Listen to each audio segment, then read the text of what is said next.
एक बहुत महान संत थे जिनका एक शिष्य था सदानंद। सदानंद उस साधु के ज्ञान से काफ़ी प्रभावित था एवं साधु भी सदानंद को अपना चहेता छात्र मानते थे। सदानंद ने एक युवा की उम्र तो धारण कर ली थी, परंतु उसका हृदय फिलहाल अभी एक छोटे बच्चे के मुताबिक ही था, अर्थात सदानंद भोले व्यक्ति के शरणार्थी थे। साधु ने सदानंद से कई बार याचना करते हुए कहा कि सदानंद, तुम भी मेरी कुटिया में पधारो, वहाँ मौजूद हर भक्त को सही राह दिखाने का प्रयत्न करो। परंतु सदानंद हर वक्त टाल देता। कारण यह था कि सदानंद अपने परिवार से काफ़ी स्नेह करता था। वह मानता था कि उसके जाने के पश्चात उसके बालकों का एवं उसकी अर्धांगिनी का ख्याल कौन रखेगा।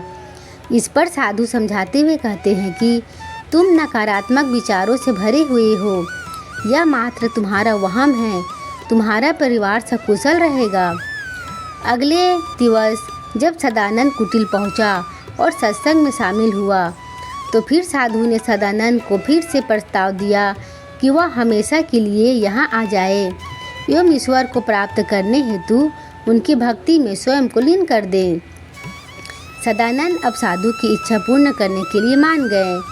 अब उन्हें इस बात की चिंता सता रही थी कि वे अपने परिवार को कैसे बताएंगे कि अब वह सन्यासी जीवन व्यतीत करने की इच्छा रखते हैं। इस पर साधु ने उनको एक युक्ति सुझाई, जिसके तहत साधु ने सदानंद को सांस रोकने की कला सिखाई। सदानंद हर दिन प्रातः उठकर अपने समस्त परिवार के सदस्यों के साथ नदी में स्नान करने जाता था। ऐसे ही एक दिन जब वह अपने परिवार के साथ स्नान करने गया तो सदानंद ने अपनी सांस रोकने वाली कला से जल में सांस रोक लिया, जिससे उनके परिवार वालों को लगा कि सदानंद नदी में विलीन हो गए।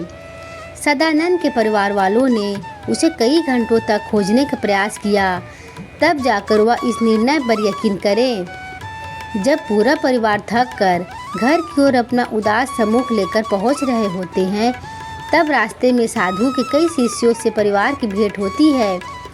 जब उन सभी को यह मालूम होता है कि सदानंद इस पृथ्वी को छोड़ चुके हैं, तो सभी ने मिलकर यह निर्णय लिया कि सदानंद के परिवार वालों का खर्चा वह उठाएंगे।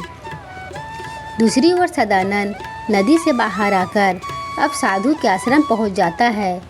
अब उसका जीवन ईश्वर की भक्ति को समर्पित कर देता है।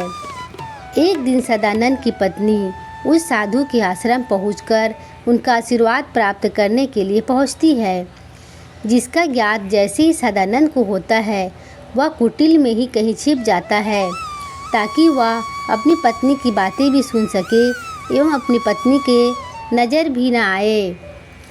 साधु बोले, पुत्री, हमें यह जानकर बेहद दुख हुआ। अपने प्रिय शिष्य की मृत्यु की खबर सुनी तो नैनों से जल बहने लगे। तुम्हारी हालत अब कैसी है? सदानंद की पत्नी बोली, प्रणाम गुरुजी, इनकी पूर्ति कोई मनुष्य नहीं कर सकता है गुरुवर, परंतु मेरा जीवन अब अच्छी स्थिति पर आ गया है। यह स्थिति पूर्व से भी बेहतर है। यह वाक्य जैसे ही साधु के कानों में घुसे, वह मुस्कुरा पड़े, जैसे उन्हें इस बारे में पहले से ही मालूम हो। सदानंद की पत्नी अब साधु के आगे अपने सिर झुकाते हुए आशीर्वाद प्राप्त करती है और वहां से प्रस्थान करती है। अपनी पत्नी को जाते देखने के बाद सदानंद खुद को साधु के सामने लाता है। साधु बोले, अब तो तुम्हें यकीन हो गया ना कि वह तुम्हारे बिना खुश है? सदानंद बोला, नहीं, मुझे अभी भी यकीन नहीं, उन्हें मेरी ज़रूरत अभी भी है।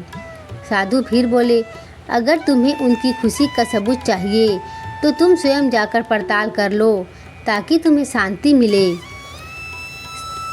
साधु से आज्ञा लेकर सदानंद अपने घर, अपने बच्चों एवं अपनी पत्नी पे नज़र रखने लगा। सदानंद हर दिन उन पर नज़र रखने लगा।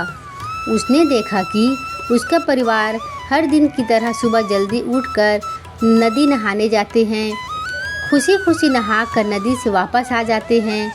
बच्चे गुरुकुल में शिक्षा ग्रहण करने जाते हैं। पत्नी भी अब आत्मनिर्भर हो चुकी थी। वह अपने घर में से कुछ पैसों से कभी फल तो कभी सब्जियां खरीदती और उसे अपने कस्बे में बेच आती।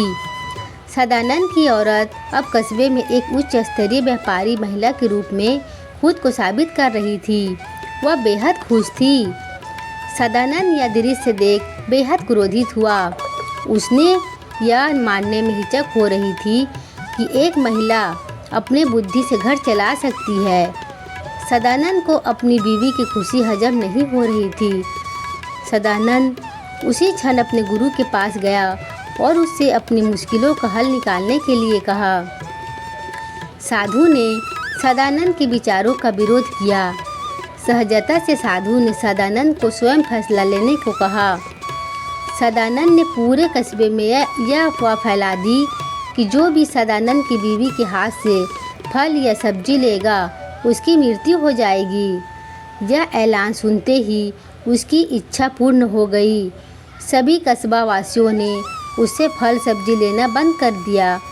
2-3 दिन किसी शख्स ने भी उससे फल सब्जी नहीं ली। सदानंद फिर से नज़र रखने के लिए अपने घर पहुंचा तो हैरान था। वह अभी भी सब प्रसन्न थे। बच्चे खेलने कूदने में व्यस्त रहते और बीवी भी कुछ ना बिकने के बावजूद खुश थी। सदानंद ने फैसला किया कि अब वह घर लौट जाएगा। उसने अपने बच्चों के देर रात सोने का इंतज़ार किया। जैसे ही वह सोते हैं, सदानंद घर के दरवाजे को खटखट करता है। सदानंद की बीवी यह ध्वनि सुनकर घबरा जाती है।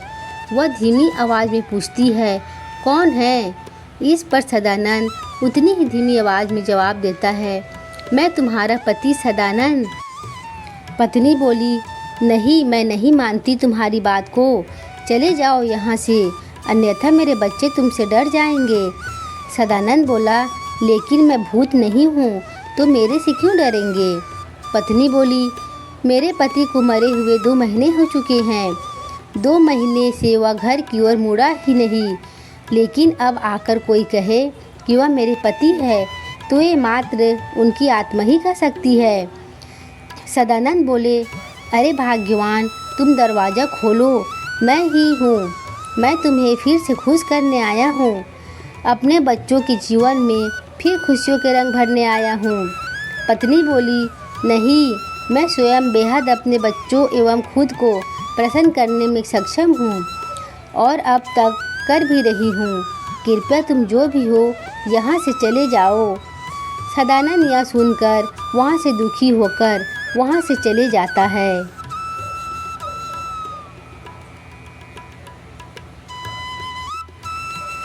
दोस्तों, यह कहानी से हमें यह सीख मिलती है कि जीवन किसी के होने या ना होने से निर्धारित नहीं होती। हो सकता है वह आपके जीवन में बेहद महत्व रखता हो, परंतु महत्व और ज़रूरी होने में बेहद फ़र्क है। जैसे इस मोरल स्टोरी इन हिंदी में सदानंद को लगता था कि उसके बिना उसका परिवार खुश नहीं रह पाएगा, परंतु वह इसके विपरीत सदानंद की पत्नी ने अपने हाथ में जिम्मा लिया एवं अपने बच्चों को वह सभी खुशियाँ प्रदान करी।